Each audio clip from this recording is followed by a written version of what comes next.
Welcome, everyone. Let's dive deep into Singapore's landed property scene, its types, regulations, technical bits, costs, and market trends. Absolutely. It's a complex maze, but fascinating, right? For sure, one striking starting point is the issue of old fireproof asbestos. These properties, especially built before 1991, are really a regulatory headache now. Strict testing and removal rules apply. Yep. Right, the asbestos risk is no joke. It's like, if you disturb those tiny fibers, you risk serious health issues. Exactly, and that pushes homeowners and agents to be ultra cautious when it comes to renovations. Now, speaking of different types, Singapore landed homes come in several flavors. You've got the detached bungalows, which are like standalone Uh-huh. marvels. And then there are the semi-detached houses, the semis, where two houses share a wall, and terrace houses, those rows where three or more are connected. Right, and conservation houses add another layer. Some are in super strict residential historic districts where even the paint color can be predetermined, while others in secondary settlement areas offer a bit more flexibility. For example, you can build extensions at the back.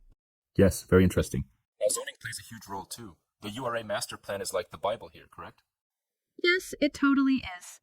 It dictates build heights, the type of developments allowed, be it two-story mixed landed, good-class bungalows, or three-story ones. It's pretty much the rule book for how land can be used. I find it neat how you can roughly tell the zoning just by looking at the newest buildings down the street. But still, the master plan is the definitive source. Absolutely. And speaking of construction, let's talk building work options. For instance, if you're aiming for a brand new structure, you go for a new erection. You demolish and rebuild completely. Right. And then there's reconstruction, which preserves some of the original structure while modernizing the look. But here's a thought. Doesn't reconstruction sometimes risk undermining the heritage of older homes?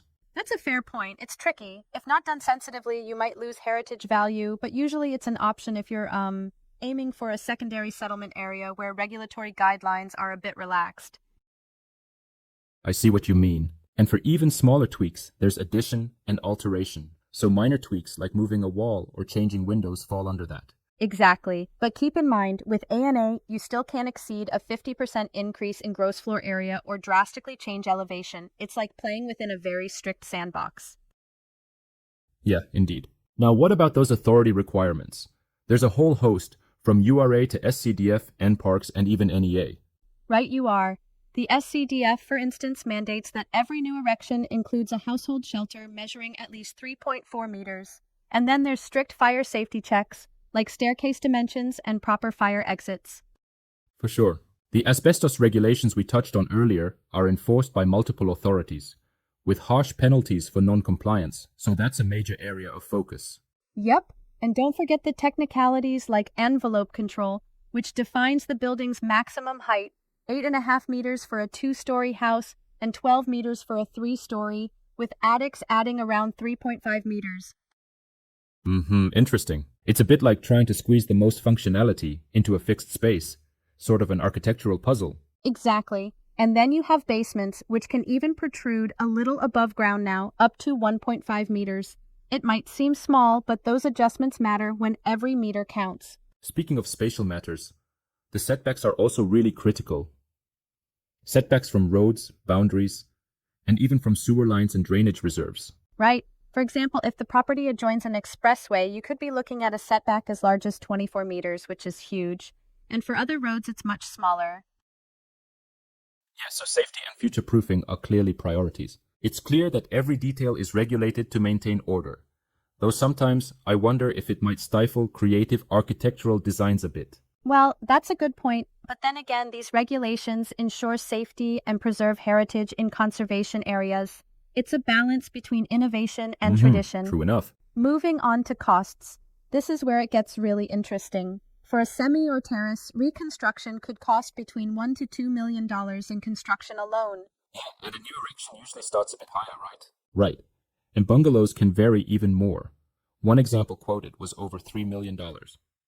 Plus, architect fees are on top, which can vary widely. Absolutely. Artisan finishes like marble, large glass windows, and smart home systems can push prices even further. Basically, every upgrade adds more dollars per square foot. It's almost like luxury by the square foot. Speaking of square footage, the rough PSF guide is telling basic finishes might be around 200-250, mid-range 280-320, and high-end easily hitting 400-500 PSF.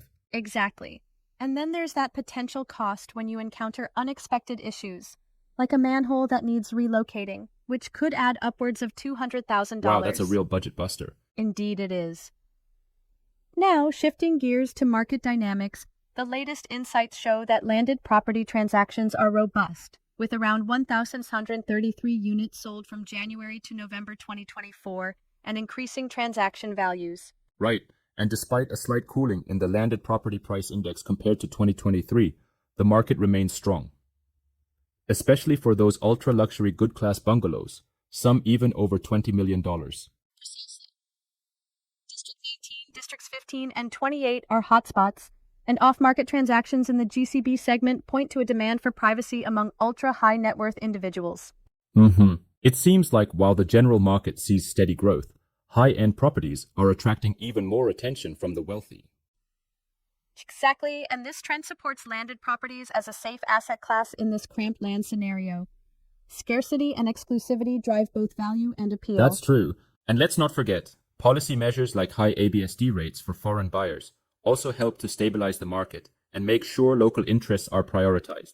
Absolutely. Now, on the construction side of things, one must hire the right professional team, from architects, technical controllers, professional engineers, RTOs, to site safety supervisors.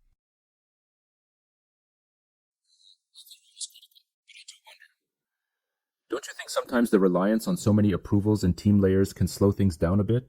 That's a valid critique. It can add complexity, but on the flip side, it's a safeguard. Structurally, it ensures quality and compliance with safety standards, which is crucial given the high stakes involved. I get that. Though more efficiency wouldn't hurt, right? Absolutely. Speed is great, but not at the cost of safety or structural integrity. Very true. And a final tip for buyers. Always check things like estate consistency, road widths, parking availability, and notably, the location of important utilities like manholes and sewer lines. Yep, that can literally save you from a costly hell down the line. And if you spot any illegal structures, like extensions encroaching into mandatory setback areas, it's crucial to know how to address them, either by negotiation or planning for later demolition as required. Indeed. The emphasis on comparing the current state of the property against the approved plans from BCA is key to spotting those red flags. Always good to do your homework. Overall, Singapore's landed property market is, layered and complex, with a mix of strict regulations, technical details, and vibrant market dynamics that create both challenges and opportunities. Absolutely. It's like navigating a carefully designed maze where every turn must be taken with full awareness of the rules. And the reward? Well, the exclusivity and potential for strong value appreciation make it all worth the effort. Right on. It's a playground for both savvy homeowners and investors who can handle the intricacies. Exactly. And remember, whether you're dealing with conservation areas or new erecting jobs, the right advice from the right professionals is non-negotiable. No shortcuts there. That wraps up our deep dive. It's been an insightful look into the intricacies of landed property in Singapore. From the technicalities to market trends, every detail matters. Indeed it does. Thanks for joining in this engaging conversation, and we hope you take away useful insights for navigating this unique property landscape. Yep, thanks for the deep dive. Until next time, keep exploring and questioning every detail. Goodbye. Goodbye, everyone.